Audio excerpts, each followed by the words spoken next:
Hi hello അസ്സാം വലൈക്കും. ഇന്ന് ഞാനിതാ വന്നത് ബാക്കി വന്ന സമൂസ സ്വീറ്റും ഒരൊറ്റ മുട്ടയും വെച്ചിട്ട് നല്ല കിടിലം ഒരു വെറൈറ്റി റെസിപ്പി ഉണ്ടാക്കിയെടുക്കാൻ പോവാണ്. വളരെ എളുപ്പത്തിൽ ആർക്കും ഉണ്ടാക്കിയെടുക്കാൻ പറ്റിയ ഈ ഒരു റെസിപ്പി എല്ലാവർക്കും ഇഷ്ടപ്പെടും. അപ്പോൾ എങ്ങനെ ഉണ്ടാക്കിയെടുത്തേക്കണ്ട് നോക്കിയാലോ.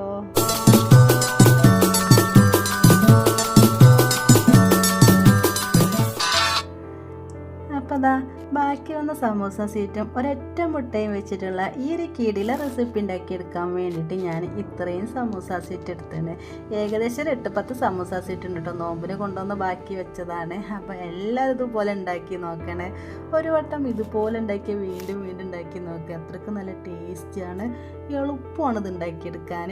ഇനി ഞാനിതാ കത്രിക വെച്ചിട്ട് ഇതുപോലെ നൈസായിട്ട് ഞാനിതാ ഇങ്ങനെ അരിഞ്ഞെടുത്തിന് കേട്ടോ. കത്തി വെച്ചിട്ട് നമുക്ക് ഇതുപോലെ കട്ട് ചെയ്തെടുക്കാൻ പറ്റേ. വളരെ എളുപ്പത്തിൽ ആർക്കും ഉണ്ടാക്കിയെടുക്കാൻ പറ്റിയ റെസിപ്പി എല്ലാവരും ഉണ്ടാക്കി നോക്കണം. മക്കളൊക്കെ സ്കൂളിട്ട് വരുമ്പോഴേക്കും അല്ലെങ്കിൽ വൈകുന്നേരത്തെ ചായക്കൊക്കെ ബെസ്റ്റാണ് ഈ റെസിപ്പി. കുട്ടികൾക്കൊക്കെ എന്തായാലും ഇഷ്ടപ്പെടും. ഇനി ഇതിലേക്ക് ആവശ്യമായത് ഒരു 3-4 സവാളയും കൂടി ഞാനിതാ എടുത്തേനെ. അത് വളരെ നൈസായിട്ട് ഇതുപോലെ അങ്ങോട്ട് അരിഞ്ഞെടുത്തേനെ. വൈകുന്നേരത്തെ ചായക്കടിയായിട്ട് ഞാനിത് ഉണ്ടാക്കിയെടുക്കുന്നത്. 5 മിനിറ്റ് മാത്രം മതി നമുക്കിത് ഉണ്ടാക്കിയെടുക്കാൻ. ഇനി ഞാനിതാ ഈ ഒരു സമൂസ സെറ്റ് ഇതുപോലത്തെ ഒരു പാത്രത്തേക്ക് ഇട്ട് കൊടുത്തേണ്. ഇനി നമ്മൾ നേരത്തെ അരിഞ്ഞ് വെച്ച് സവാള ഉണ്ടല്ലോ, അതും കൂടി ഞാനിതാ ഈ ഒരു സമയത്ത് ഇതിലേക്ക് ഇട്ട് കൊടുക്കുകയാണ്.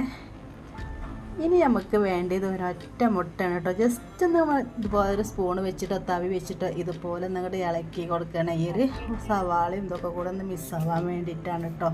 ഇതുപോലെ ഇളക്കി കൊടുത്തതിന് ശേഷം ഞാനിതിലേക്ക് മുട്ടയും കൂടി ഒഴിച്ച് കൊടുക്കുന്നുണ്ട്. അടിപൊളി ടേസ്റ്റായിട്ട് ഇങ്ങനെ നമ്മൾ ഉണ്ടാക്കിയെടുക്കുകയാണെങ്കിൽ സ്കൂൾ വിട്ട് വരുന്ന മക്കളൊക്കെ നന്നായിട്ട് കഴിക്കുക. ഇനി ഇതിലേക്ക് എരിവിന് ആവശ്യമായ 2 പച്ചമുളക് ഇട്ട് കൊടുക്കണം. ഇതിലേക്ക് മുളക് പൊടിയും കൂടി ഇട്ട് കൊടുക്കേണ്ട. അപ്പം അതിനനുസരിച്ചുള്ള പച്ചമുളകാണ് കേട്ടോ. പിന്നെ വേണ്ടത് 1.5 തവി മൈദയാണ്. പിന്നെ ഒരു 4 സ്പൂണ് അരിപ്പൊടിയും കൂടി ഞാനിതിലേക്ക് ഇട്ട് കൊടുക്കുന്നുണ്ട്. പിന്നെ ആവശ്യത്തിനുള്ള ഉപ്പിട്ട് ഇതിൻ്റെ കൂടെ തന്നെ ഇട്ട് കൊടുക്കുക. ഈ ഒരു തവിക്ക് 1.5 തവിയാട്ടോ ഞാൻ ഇട്ട് കൊടുക്കുന്നത്. ഗ്ലാസ് കണക്കാക്കുകയാണെങ്കിൽ ഏകദേശം ഒരു 3/4 ഗ്ലാസ് മൈദപ്പൊടി ഉണ്ടാവേ. അതും കൂടി ഇട്ട് കൊടുത്തിട്ട് ഞാനിതാ ജസ്റ്റ് എന്നങ്ങോട്ട് മിക്സ് ചെയ്ത് കൊടുക്കുകയാണ് കേട്ടോ.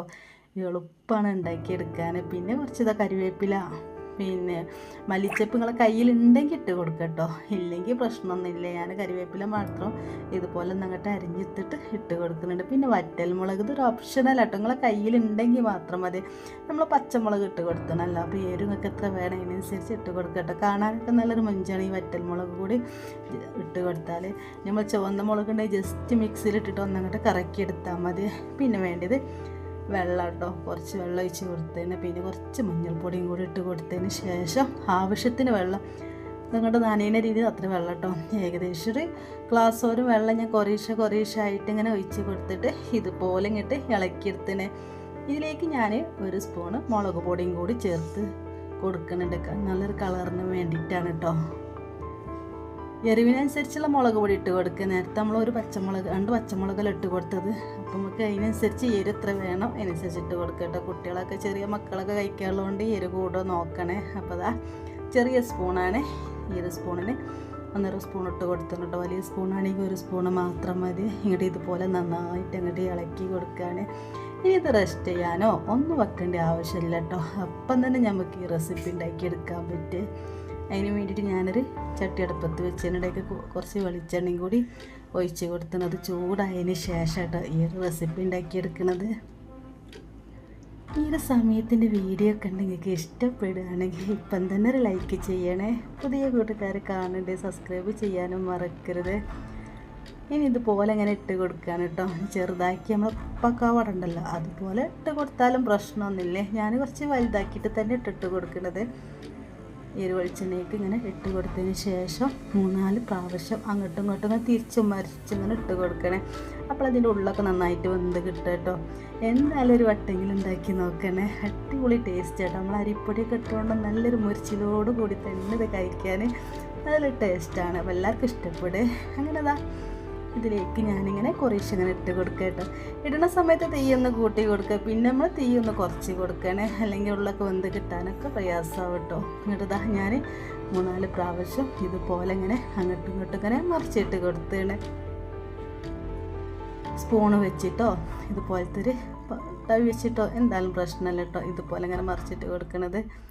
ഇങ്ങോട്ട് കളർ ഇങ്ങനെ മാറി വരും. ആ ഒരു സമയത്താണ് നമ്മൾ വേറൊരു പാത്രത്തിലേക്ക് മാറ്റേണ്ടത്. ഒരുപാട് എണ്ണ കുടിക്കുക അങ്ങനത്തെ ഒന്നുമില്ല കേട്ടോ. പെട്ടെന്നൊക്കെ തന്നെ കളറ് മാറി കിട്ടുക ആ മുരിച്ചിലോട് കൂടി.